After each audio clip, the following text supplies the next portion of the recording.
Hi friends, welcome to Sangeetha Govindu YouTube channel. మనం APPSC group 1, group 2, 3, 4 and DSC, railway and all other competitive ఎగ్జామ్స్కి ఉపయోగపడే విధంగా మనం coaching classes అయితే స్టార్ట్ చేసామండి. ఈ కోచింగ్ క్లాసెస్ అన్నీ కూడా మీకు వీడియోస్ రూపంలో అందించడం జరుగుతుంది. మీరు ప్రీవియస్ క్లాసెస్ చూడాలనుకునే ప్రతి ఒక్కరూ కూడా ఇప్పుడు మనం ప్రజెంట్ చేసుకునేది మనం ఆధునిక చరిత్ర, మోడర్న్ హిస్టరీ గురించి అయితే క్లాసెస్ చెప్పుకుంటున్నామండి. ఆ మోడర్న్ హిస్టరీలో ఇప్పుడు మనకి క్లాస్ 6 అండి. మీరు ప్రీవియస్ క్లాసెస్ చూడాలనుకునే వాళ్ళు డిస్క్రిప్షన్లో అయితే లింక్ ఇస్తున్నాము. సో క్లాస్ 5 చూడాలనుకునే వాళ్ళు క్లాస్ 6 డిస్క్రిప్షన్లో ఉంటుంది. నెక్స్ట్ అంతకంటే ప్రీవియస్ క్లాస్ చూడాలనుకున్న వాళ్ళు బిఫోర్ క్లాసు డిస్క్రిప్షన్లో అయితే ఆ ప్రీవియస్ క్లాస్ది లింక్ ఉంటుంది. సో అట్లా మీరు ప్రీవియస్ వీడియోస్ మిస్ అయిన వాళ్ళందరూ కూడా మీరు డిస్క్రిప్షన్లో లింక్ యూజ్ చేసుకుని మీరు క్లాసెస్ అన్నీ మీరు అవైలబిలిటీగా ఉంటాయండి. ఆ వీడియోస్ అన్నీ కూడా మీరు మీకు కావాల్సిన టైంలో వినవచ్చు. సో రెగ్యులర్గా ప్రిపేర్ అయ్యే వాళ్ళే కాకుండా వర్కింగ్ ఉమెన్స్ కానీ లేదా ఎంప్లాయీస్ ఎవరైనా సరే, స్టూడెంట్స్ అయినా ఎంప్లాయీస్ అయినా మీరందరూ కూడా మీ అందరికీ కంఫర్టబుల్గా ఉండే విధంగా మేము వీడియోస్ రూపంలో చేయడం జరుగుతుంది. క్లాసెస్ అన్నీ కూడా మీకు ఏదైనా కంటెంట్ ఏదైనా అర్థం కాకపోయినా, మీకు ఏదైనా డౌట్స్ ఉన్నా కామెంట్స్ రూపంలో మీరు పెడితే మేము దానికి మీకు ఫేవరబుల్గా ఉండే విధంగా మేము చెప్పడానికి ట్రై చేస్తామండి. సో మీరు ప్రీవియస్ క్లాసెస్ మిస్ అయిన వాళ్ళందరూ కూడా డిస్క్రిప్షన్లో లింక్ ఉంటుంది, దాన్ని యూజ్ చేసుకోండి. సో చిన్న రిక్వెస్ట్ ఫ్రెండ్స్, మీరు ఛానల్ ఎవరైనా సబ్స్క్రైబ్ చేసుకునే వాళ్ళు ఎవరైనా ఉంటే ఛానల్ సబ్స్క్రైబ్ చేసుకోండి. మీరు లైక్ చేయడం మర్చిపోవద్దు దయచేసి. సో లైక్ చేయండి, షేర్ చేయండి. సో మనం ఈరోజు క్లాస్లోకి వెళ్ళిపోయినట్లయితే మనం ఆధునిక భారతదేశ చరిత్ర గురించి చెప్పుకుంటున్నామండి. ఆధునిక భారతదేశ చరిత్రలో మనం ప్రీవియస్ క్లాస్లో బ్రిటిష్ వారి ముఖ్య సంస్కరణల గురించి, న్యాయ సంస్కరణల గురించి చెప్పుకోవడం జరిగింది. సో ఈరోజు క్లాస్లో మనం చెప్పుకునేది ఏంటంటే, మనం కార్న్ వాలిస్ అనే ఆయన మనకేం చేశారంటే సివిల్ సర్వీసెస్ని ప్రవేశపెట్టారు. సివిల్ సర్వీసెస్ని ప్రవేశపెట్టింది ఎవరు అంటే కార్న్ వాలిస్. అయితే దీనిలో ముఖ్యంగా 2 భాగాలు, అంటే ఈ సివిల్ సర్వెంట్స్లో మనకి 2 టైప్స్ ఆఫ్ సర్వెంట్స్ అనేవి ఉంటుంది. ఫస్ట్ వన్ వచ్చి covenanted servants, second one non covenanted servants. First one ఏంటండి covenanted servants, second one non covenanted servants. అయితే ఈ కవనాంటెడ్ సర్వెంట్లను ఐసిఎస్ అంటే ఇండియన్ సివిల్ సర్వీస్ అని కూడా పిలుస్తారు. కవనాంటెడ్ సర్వీసెస్ని ఐసిఎస్ అంటే ఇండియన్ సివిల్ సర్వీస్ అని కూడా పిలుస్తారు. అయితే వీరిని మనకి 1853 వరకు కూడా కోర్ట్ ఆఫ్ డైరెక్టర్స్ వీరిని నేరుగా నియమించేవారు. అయితే మనం కార్న్ వాలిస్ అనేసరికి మనం ప్రీవియస్ క్లాస్లో ఇంకొక విషయం కూడా చెప్పుకున్నామండి కార్న్ వాలిస్ గురించి. ఏమని ఇక్కడ ఏం చెప్పాము, సివిల్ సర్వీసెస్ని ప్రవేశపెట్టాడు. ఇంకా ఏంటంటే సివిల్ సర్వీసెస్ యొక్క మూల పురుషుడు కార్న్ వాలిస్ అని చెప్పచ్చు. మనకి 1786లో భారతదేశానికి గవర్నర్ జనరల్గా వచ్చాడు. కార్న్ వాలిస్ గురించి ఇంకొక విషయం ఏంటండి, 1786లో భారతదేశానికి గవర్నర్ జనరల్ ఎవరు అంటే కార్న్ వాలిస్. కవనాంటెడ్ సర్వెంట్లను ఐసిఎస్ అంటే ఇండియన్ సివిల్ సర్వీసెస్ అని కూడా పిలిచారు. ఇంకా ఏంటంటే మనకి 1853 వరకు కోర్ట్ ఆఫ్ డైరెక్టర్స్ వీరిని నేరుగా నియమించేవారు. 1853 వరకు కోర్ట్ ఆఫ్ డైరెక్టర్స్ వీరిని నేరుగా నియమించేవారు. అయితే 1853 చార్టర్ చట్టం ద్వారా వీరి నియామకానికి పరీక్షా విధానాన్ని ప్రవేశపెట్టారు. 1853 చార్టర్ చట్టం ద్వారా వీరి నియామకానికి పరీక్షా విధానాన్ని ప్రవేశపెట్టారు. ఇంకా ఇక్కడ మనకి 1853 చార్టర్ చట్టం అనగానే గుర్తు రావాల్సింది ఏంటంటే 1853 చార్టర్ చట్టం ప్రకారం సివిల్ సర్వీసు పరీక్షలకు హాజరయ్యే విద్యార్థులకు ఉండాల్సిన కనీస వయోపరిమితి 23 సంవత్సరాలు. 1800 చార్టర్ చట్టం ప్రకారం 1853 చార్టర్ చట్టం ద్వారా సివిల్ సర్వీసు పరీక్షలకు హాజరయ్యే అభ్యర్థులకు కనీస వయసు 23 సంవత్సరాలు. అయితే ఈ చట్టం ద్వారా భారతీయులకు కూడా ఈ చట్టం ద్వారా ఏం చేశారు అంటే భారతీయులకు కూడా సివిల్ సర్వీసెస్లో అవకాశాన్ని కల్పించారు. అంటే మనకి ఇక్కడ 1853 చార్టర్ చట్టంలో ఏం చేశారు అంటే వీరి నియామకం అంటే సివిల్ సర్వీన్స్ యొక్క నియామకం అనేది ఒక పరీక్షా విధానాన్ని ప్రవేశపెట్టారు. వారి వయోపరిమితి 23 సంవత్సరాలను పెట్టారు. ఇంకా ఏంటంటే ఈ చట్టం ద్వారా సివిల్ సర్వీస్లో భారతీయులకు కూడా అవకాశాన్ని కల్పించారు. నిన్న మీకు ఒక క్వశ్చన్ చెప్పానండి, సత్యేంద్రనాథ్ ఠాగూర్ గురించి. మీకు గుర్తుందో లేదో, ప్రీవియస్ వీడియో ఫాలో అయ్యే వాళ్ళకైతే గుర్తొస్తుంది. సత్యేంద్రనాథ్ ఠాగూర్ మొట్టమొదటి భారతీయ ఐపీఎస్ అధికారి. మొట్టమొదటి భారతీయ ఐపీఎస్ అధికారి ఎవరు అంటే సత్యేంద్రనాథ్ ఠాగూర్.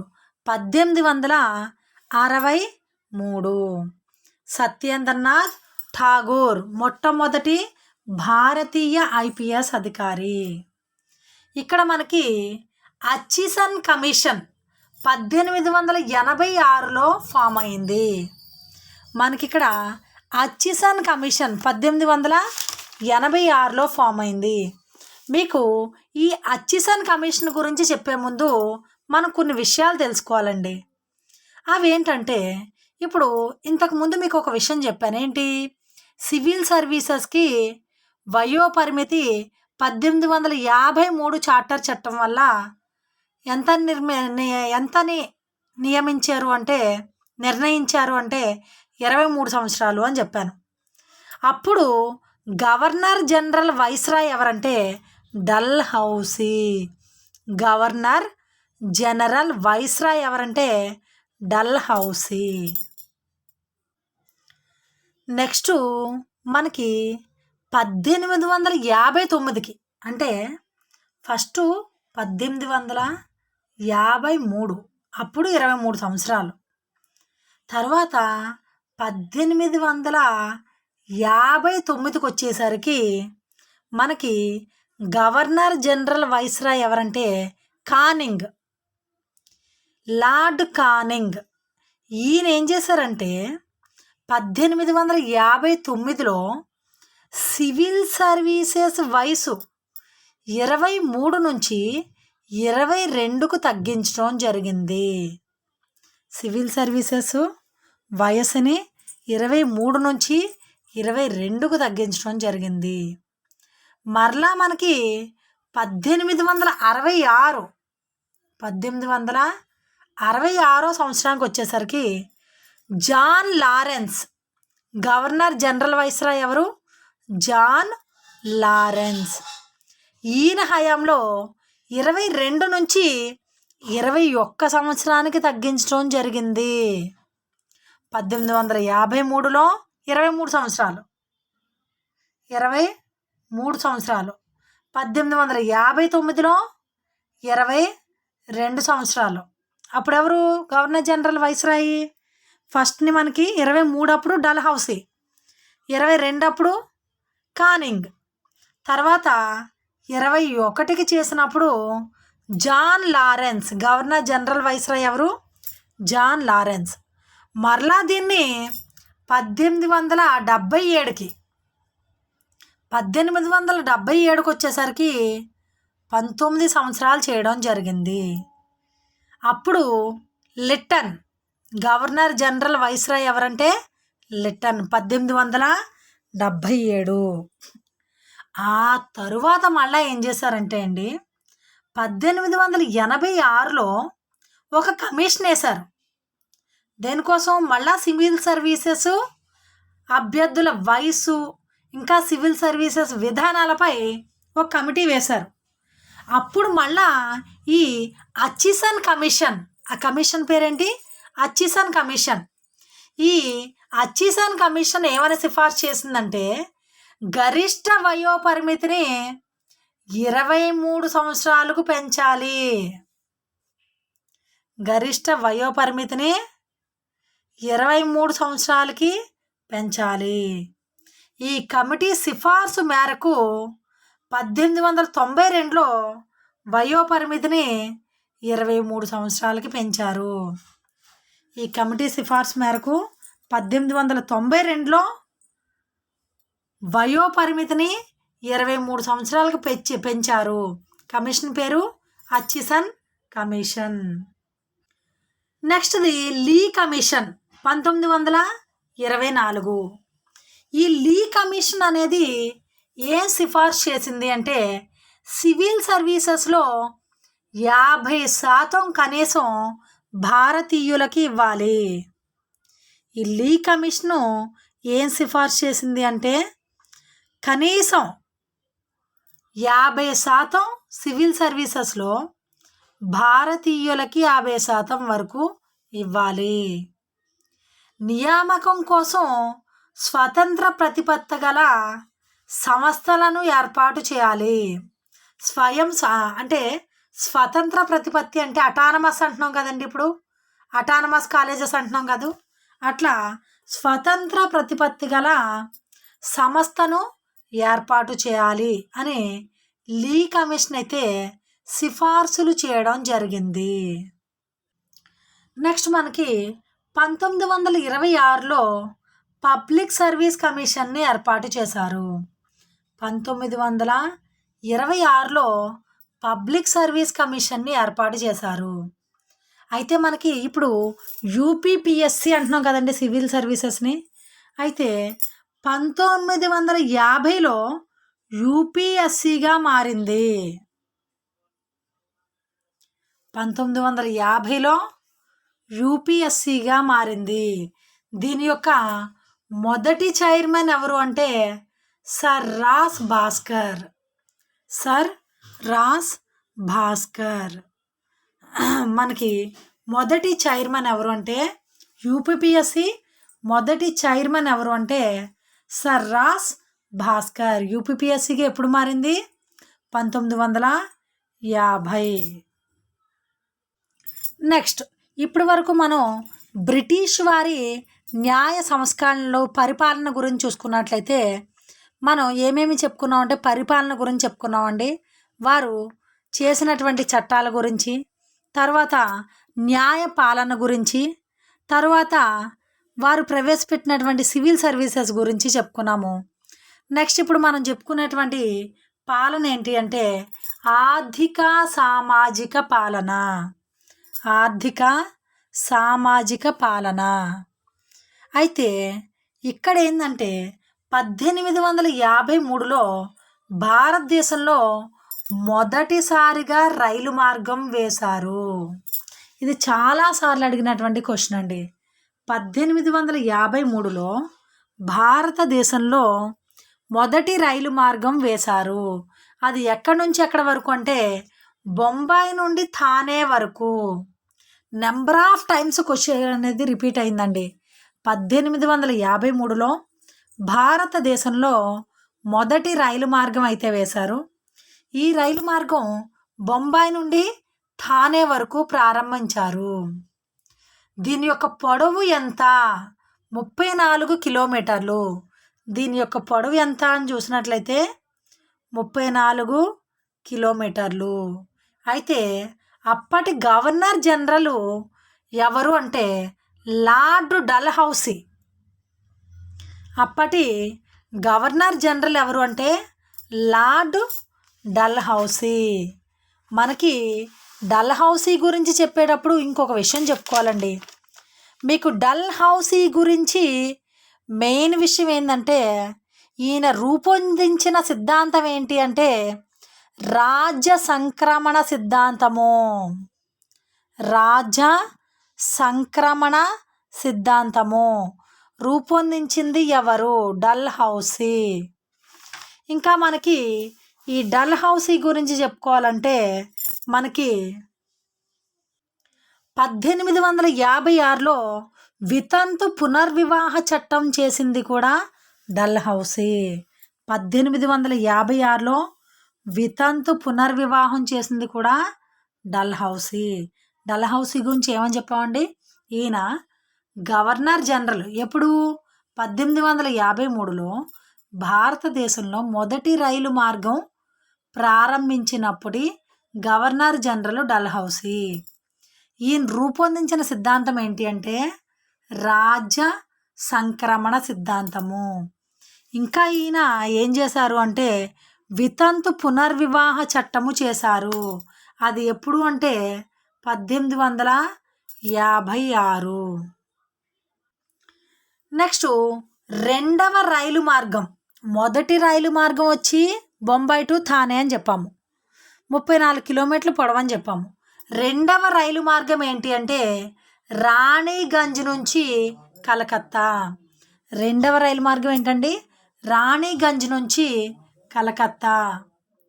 1862లో ఆంధ్రాలో అంటే మన ఆంధ్రప్రదేశ్లో మొదటి రైలు మార్గము పుత్తూరు నుండి రేణుగుంట వరకు వేశారు. 1862లో ఆంధ్రప్రదేశ్లో, ఏపీలో, ఆంధ్ర అప్పుడు అంటే సమైక్యాంధ్ర అని ఉండేదండి. అప్పుడు ఆంధ్రప్రదేశ్ అని విడిపోలేదు, ఆంధ్ర. అప్పుడు ఆంధ్రాలో మనకి మొదటి రైలు మార్గము మనకి పుత్తూరు నుంచి రేణుగుంట వరకు వేశారు. రెండవ రైలు మార్గం వచ్చి రేణుగుంట నుండి తిరుపతికి వేశారు. 1862లో ఆంధ్రాలో మొదటి రైలు మార్గము పుత్తూరు నుంచి రేణుగుంట, రెండవ రైలు మార్గము రేణిగుంట నుండి తిరుపతి. నెక్స్ట్ వీరు చేసినటువంటి సంస్కరణలో చట్టాలు చూసినట్లయితే సతీ సహగమన నిషేధ చట్టము. సతీ సహగమన నిషేధ చట్టము 1829. సతీ సహగమన నిషేధ చట్టము 1829 మనకి డిసెంబర్ 4 అండి, డిసెంబర్ 4. అయితే ఈ చట్టం చేసినప్పటి గవర్నర్ జనరల్ ఎవరు అంటే విలియం బెంటిక్. ఈ చట్టం చేసినటువంటి గవర్నర్ జనరల్ ఎవరంటే విలియం బెంటిక్. అయితే ఈ చట్టం కోసం కృషి చేసిన వ్యక్తి ఎవరంటే రాజా రామ్మోహన్ రాయ్. చట్టం చేసినటువంటి గవర్నర్ జనరల్ వచ్చి విలియం బెంటిక్. ఈ చట్టం కోసం కృషి చేసిన వ్యక్తి ఎవరు అంటే రాజా రామ్మోహన్ రాయ్. మన చిన్నప్పటి నుంచి సోషల్ స్టడీస్లో చదువుతూ ఉంటామండి. సతీ సహగమన నిషేధము అమలు పరిచింది రాజా రామ్మోహన్ రాయ్ అని చెప్పి చదువుతూ ఉంటాం.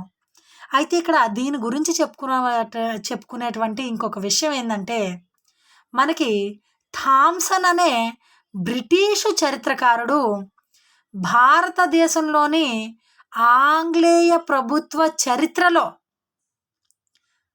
బ్రిటిష్ చరిత్రకారుడు థామ్సన్ అనే బ్రిటిష్ చరిత్రకారుడు ఏమని చెప్పాడు అంటే భారతదేశంలోని ఆంగ్లేయ ప్రభుత్వ చరిత్రలో సువర్ణాక్షరాలతో లిఖించదగిన విషయం ఇది ఒకటే అని అభివర్ణించాడు. అంటే సతీ సహగమన నిషేధ చట్టం అనేది తేవటం అనేది ఆంగ్లేయ ప్రభుత్వ చరిత్రలోనే సువర్ణ అక్షరాలతో లిఖించదగిన విషయము ఇది ఒక్కటే అని అభివర్ణించినటువంటి బ్రిటిషు చరిత్రకారుడు ఎవరు అని క్వశ్చన్ అడుగుతారండి. ఎవరండి? థామ్సన్. థామ్సన్ ఏం చేశాడు అంటే ఒక బ్రిటిషు చరిత్రకారుడు. ఈయన ఏం చెప్పాడంటే ఆంగ్లేయ ప్రభుత్వ చరిత్రలో సువర్ణ అక్షరాలతో లిఖించదగినటువంటి విషయం ఇది ఒక్కటే అని చెప్పాడు.